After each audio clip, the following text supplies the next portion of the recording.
میری مالکن اپنے 2 ماہ کے بیٹے کو ڈبے کا دودھ پلاتی تھی، مگر ان کا بیٹا ہر وقت بیمار رہتا تھا۔ ڈاکٹروں کا کہنا تھا کہ بچے کو ماں کے دودھ کی ضرورت ہے، مگر مالکن اپنے بیٹے کو دودھ نہ پلاتی۔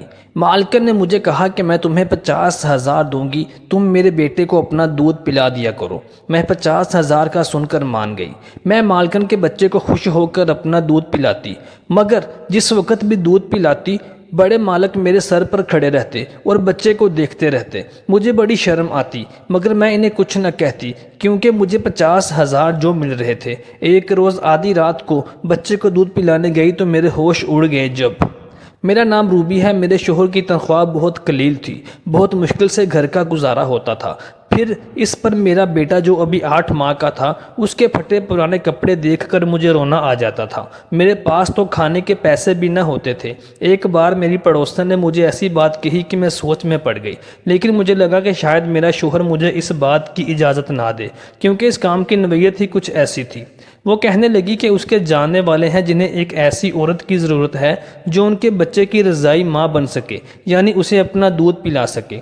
اپنی پڑوسن کی بات سن کر میں چپ ہو گئی اور کہنے لگی کہ وہ بہت امیر آدمی ہے، مگر اس کی بیوی اپنے بیٹے کو دودھ نہیں پلاتی، ڈبے والا دودھ پلاتی ہے، جس کی وجہ سے وہ بیمار رہتا ہے۔ وہ اپنے بیٹے سے بہت محبت کرتی ہے۔ تم اگر اس کی رضائی ماں بن کر اس کو دودھ پلاؤ گی تو وہ تمہیں اچھی معقول تنخواہ دے دے گے۔ لیکن میں نے اپنی پڑوسن سے کہا کہ میرا شوہر مجھے اس بات کی اجازت نہیں دے گا۔ تو میری پڑوسن نے مجھے مشورہ دیا کہ تم ایک بار جا کے ان سے مل لو اور دیکھو کہ وہ تمہیں کتنے پیسے دیتے ہیں۔ اگر تو وہ تمہیں اچھے پیسے دیں تو پھر تمہارے شوہر کو بھی کوئی اعتراض نہیں ہوگا اور تمہارے بیٹے کو بھی اس کا فائدہ ہوگا۔ میں نے اپنے بیٹے کا سوچ کر حامی بھرنے کا سوچ لیا، کیونکہ میرا بیٹا بہت کمزور اور لاغر تھا، اور اچھی خوراک اور اچھے پیسوں کی وجہ سے میں نے اپنے بیٹے کے لیے یہ حامی بھر لی۔ اگلے ہی دن میں اپنی پڑوسن کے ساتھ اس عورت کے گھر پر چلی گئی۔ وہ تو واقعی بے تحاشا امیر اور دولت مند لوگ تھے۔ ان کے گھر میں ہر طرح کی آسائش تھی۔ مجھے اندر لے کے جایا گیا تو میں نے سامنے دیکھا تو وہ عورت نہایت عمدہ لباس پہنے اپنے صوفے پر ٹانگیں پھیلائے بیٹھی ہوئی تھی، اور اس کا 2 ماہ کا بیٹا رو رہا تھا، اور اس کی ملازمہ اس کو فیڈر سے دودھ پلانے کی کوشش کر رہی تھی، لیکن وہ بچہ فیڈر سے دودھ نہیں پی رہا تھا۔ مجھے دیکھ کر وہ کہنے لگی کہ تمہارے مالک کو پتہ نہیں کیا سوجی ہے، حالانکہ آج کل کے بچے ڈبے کا دودھ پی کر پل جاتے ہیں۔ خیر، یہ میرا مسئلہ نہیں ہے۔ تمہارے مالک باہر آئیں گے تو ان سے بات کر لینا کہ وہ تمہیں کتنی تنخواہ اور کیا کیا مراعات دیں گے۔ اور ساتھ ہی ڈرائیور سے کہنے لگی کہ گاڑی ریڈی کرو، میں نے شاپنگ کرنے کے لیے جانا ہے۔ میں دل ہی دل میں سوچنے لگی کہ وقت وقت کی اور نصیب نصیب کی بات ہے۔ میرے پاس کچھ بھی نہیں ہے، اور میں اپنے بیٹے سے بے پناہ محبت کرتی ہوں، اور اس کے پاس سب کچھ ہے، لیکن یہ سب کچھ ہونے کے باوجود اپنے بیٹے کو اپنا دودھ تک نہیں پلا سکتی۔ خیر، کچھ ہی دیر بعد گھر کا مالک اپنے کمرے سے نکلا اور میری پڑوسن سے کہنے لگا، کیا یہ وہی خاتون ہے؟ تو میری پڑوسن کہنے لگی، جی یہی ہے۔ اس نے میری گود میں لیپٹے میرے بیٹے کو بغور دیکھا، اور پھر میری صحت بھی کوئی بہت اچھی نہ تھی، میں دبلی پتلی سی تھی۔ وہ کہنے لگی کہ انہیں تو خود خوراک کی اچھی خاصی ضرورت ہے، یہ بھلا میرے بچے کو کیسے پال سکتی ہے؟ میں نے اس کی بات کا جواب دیا کہ صاحب، روزی روٹی اللہ تعالیٰ کے ہاتھ میں ہوتی ہے۔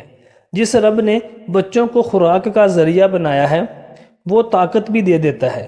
میری بات سن کر اس نے بڑے غور سے مجھے دیکھا اور کہنے لگا کہ میرا بچہ بہت بیمار رہنے لگا ہے، کیونکہ اسے ڈبے کا دودھ موافق نہیں آ رہا۔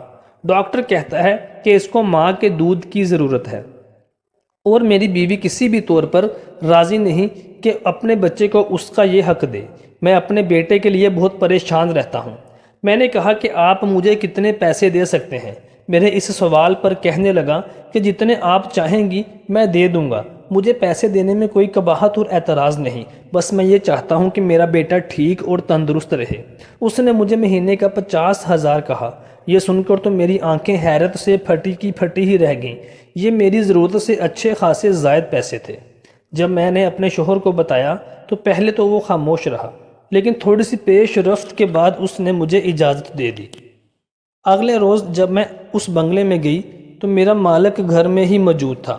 مجھے دیکھ کر اس نے اپنا بیٹا مجھے دے دیا اور کہنے لگا کہ آج دن بھر یہیں رہنا پڑے گا، ہاں رات کو 10 بجے کے بعد آپ جا سکتی ہیں۔ میں اپنے بیٹے کو بھی ساتھ لائی تھی۔ میں ایک ملازمہ کے ہمراہ ایک کمرے میں چلی گئی۔ وہ کمرہ اس بچے کے لیے ہی مخصوص تھا۔ وہ بچہ روئے جا رہا تھا، شاید بھوک کی شدت کی وجہ سے وہ رو رہا تھا۔ میں نے اسے اپنے ساتھ لگا لیا، اسے چپ کروایا، لیکن اس بچے کو میری غور میں دیکھ کر میرا بیٹا غور سے مجھے دیکھنے لگا۔ میں اپنے بچے کے حق میں کسی اور کو شریک کر چکی تھی۔ میرا بیٹا بار بار میری طرف بھاگنے کی کوشش کر رہا تھا، لیکن اس وقت مالک کا بیٹا میری گود میں تھا، جس کی وجہ سے میں اس کو اپنے پاس نہ بلا سکتی تھی۔ دودھ پلا کر اس کو سلانے کی کوشش کر رہی تھی۔ میں نے اپنے بیٹے کے چہرے پر ایک عجیب سی بے چینی سی دیکھی۔ کچھ ہی دیر میں مالک کا بیٹا سو چکا تھا، لیکن میرا بیٹا جب بھی میری جانب لپکتا تو میں اسے مجبوراً خود سے پیچھے ہٹانے کی کوشش کرتی۔ مجھے لگ رہا تھا جیسے ابھی میرا بیٹا رو دے گا، اس لیے میں نے اس بچے کے کھلونے اپنے بیٹے کے ارد گرد رکھ دیے۔ میرا بیٹا ان کھلونوں سے بہل سا گیا۔ میں نے اس بچے کو سلایا اور بیڈ پر لٹا دیا۔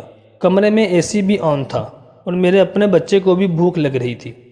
کچھ اس کے سونے کا بھی وقت ہو چکا تھا۔ میں نے اپنے بیٹے کو بھی سلا لیا، لیکن اب سوچ یہ رہی تھی کہ اسے لٹاؤں گی کہاں۔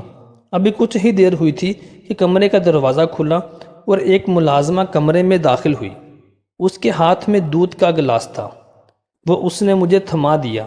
میں اسے حیرت سے دیکھنے لگی تو کہنے لگی کہ مالک کہہ رہے ہیں کہ اسے تم پیو اور کچھ دیر بعد میں پھل بھی لا کر دوں گا، وہ بھی سارے کھانے پڑیں گے۔ یہ سن کر مجھے بہت حیرت ہوئی۔ میں نے کہا کہ میں یہ سب کیسے کھاؤں گی؟ تو وہ ملازمہ کہنے لگی کہ مالک کا حکم ہے، وہ کہہ رہے تھے کہ آپ کی خوراک اچھی ہوگی تب ہی میرا بیٹا بھی صحت مند رہے گا۔ یہ سن کر میں نے دودھ کا گلاس پی لیا اور پورے 1 سال کے بعد میں نے دودھ کا گلاس پیا تھا، ورنہ تو روز بس 2 گھونٹ دودھ 1 کپ چائے میں ڈال کر پتلی سی چائے پینے کو ملتی تھی۔ نہ جانے کیوں میری آنکھوں میں آنسو آ گئے، وہ بھی اسی لیے کہ انسان جہاں روٹی کو ترستا ہے وہاں اللہ تعالیٰ اسے دنیا کی ہر نعمت عطا کرنے کی بھی قدرت رکھتا ہے۔ صرف اس مالک کے بچے کے توسط سے 5 ہی دن میں میری صحت میں واضح فرق آنا شروع ہو گیا تھا۔ لیکن ایک چیز جو میں نے محسوس کی وہ یہ تھی کہ جب بھی میں مالک کے بیٹے کو کمرے میں لے جا کر جاتی، کچھ دیر بعد مالک کسی نہ کسی بہانے سے کمرے میں آ جاتا، مجھے بڑی عجیب سی نظروں سے دیکھتا، مجھے الجھن سی محسوس ہوتی۔ میں فوراً اس کے بچے کو گود سے اتار دیتی۔ تو جب 5-6 دن یہ سلسلہ جاری رہا تو میں نے ایک دن ان سے کہہ دیا کہ دیکھیں مجھے یوں اچھا نہیں لگتا کہ آپ بار بار میرے کمرے میں کیوں آتے ہیں۔ میری بات پر اس کے ماتھے پر بل پڑ گئے۔ کہنے لگا کہ سچی بتاؤں آپ کو؟ میں نے کہا جی فرمائیے۔ وہ کہنے لگا دیکھیں میں آپ کو جو کھانے پینے میں اتنے لوازمات پیش کرتا ہوں وہ صرف اس لیے کرتا ہوں تاکہ میرا بچہ اچھی صحت کا مالک ہو۔ بس مجھے یہ وہم رہتا ہے کہ ہو سکتا ہے کہ آپ میرے بیٹے کی بجائے اپنے بیٹے پر زیادہ توجہ دیتی ہوں گی۔ میں اگر پیسہ خرچ کر رہا ہوں تو اپنی اولاد کے لیے کر رہا ہوں۔ یہ سن کر تو میرا دماغ گھوم کر رہ گیا کہ کیا سمجھتا تھا وہ مجھے کہ میں بے ایمان ہوں، اس کا کھا پی کے اپنے بچے کو صحت مند کروں گی اور اس کے بچے کو چھوڑ دوں گی۔ لیکن میں نمک حرام نہیں ہوں۔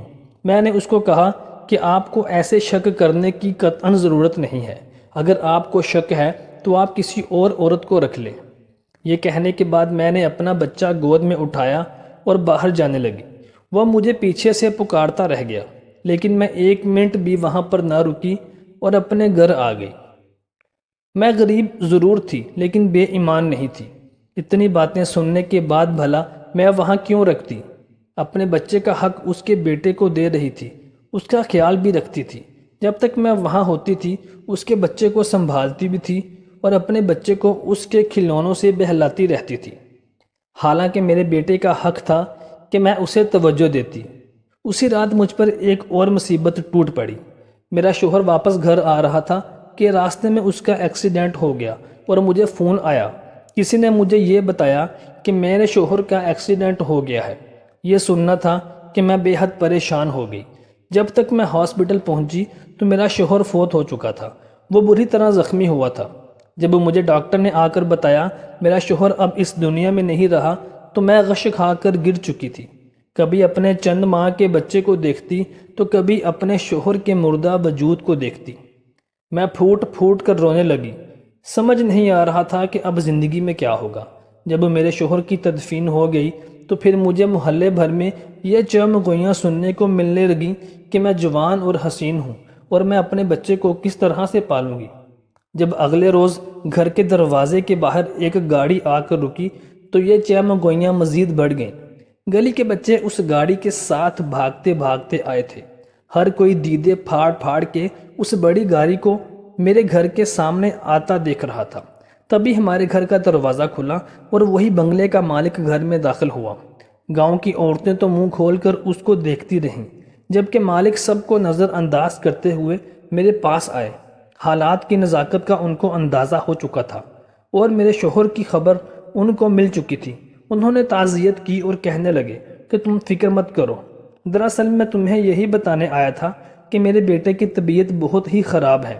وہ تو اب ملازمہ کے پاس بھی چین سے نہیں رہتا، بس روتا ہی رہتا ہے۔ تمہاری گود کی اسے عادت ہو گئی ہے۔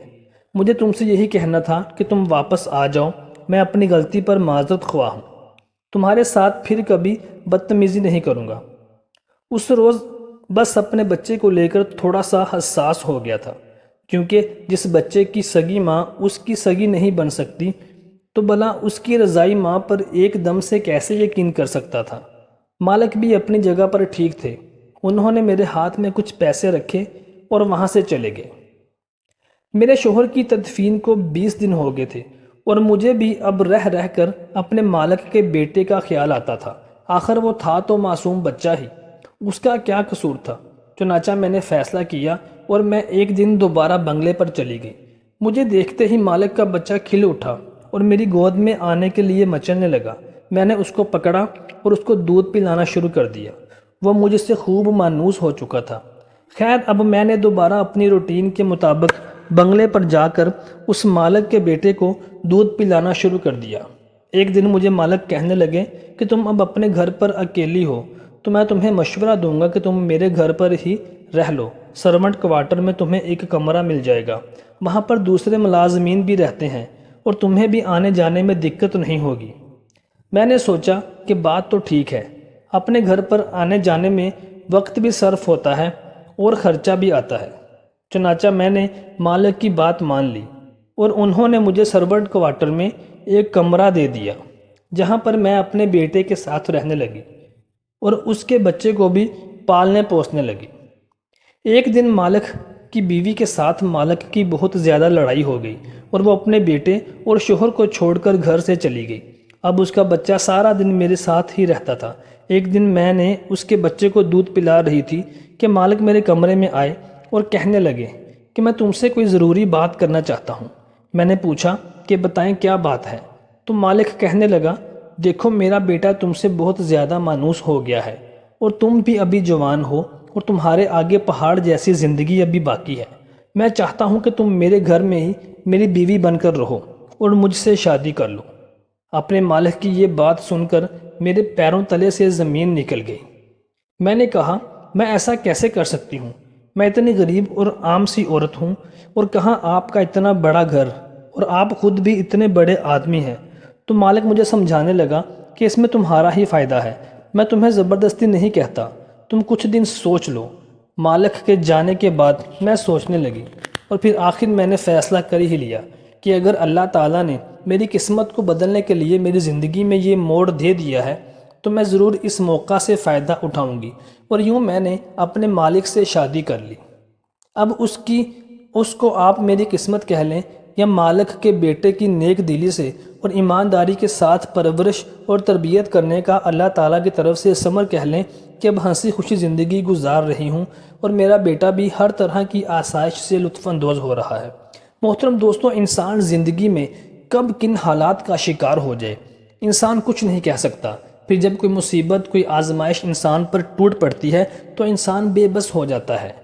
ہر حال میں اپنے کام کو نیک نیتی اور ایمانداری کے ساتھ سر انجام دینے والا انسان ہی اللہ تعالیٰ کو پسند ہوتا ہے اور اللہ تعالیٰ اس شخص کی زندگی سے مصیبتیں اور تکالیف کو ضرور ختم کر دیتا ہے۔